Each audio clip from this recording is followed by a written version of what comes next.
Hey, Yabaros Kavalatilas. One of the wrong perception we have about prayer is that prayer is only a means whereby we communicate our desires to God. No, that is the least thing prayer does. Prayer engenders transformation, it engenders transfiguration, it creates platform for having encounters.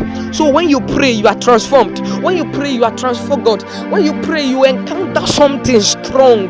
What happens during the art of prayer, that time you are praying, is more important. It matters more than what you desire that made you to pray. When you pray, it is not your prayer point that matters, it is the point you reach when you pray. There is difference between prayer point and point of prayer.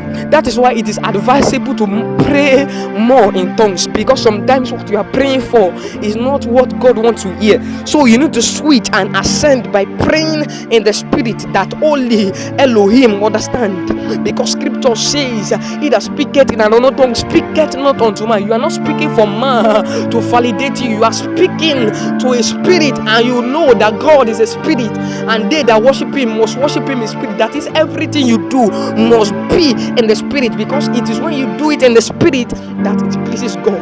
It is good to speak English, but I prefer to speak spirit, because it is the spirit that quickeneth. Tongues is a means of direct communication with God. It builds your faith.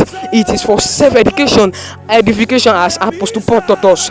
Can you pray in the spirit? Hey,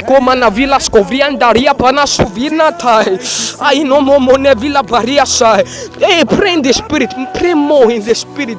It does not need to make sense to you. It does not make, as it is giving the inspiration. Apostle Paul was writing letter to the church at Corinth, and he said, I thank God that I speak in tongues more than you all.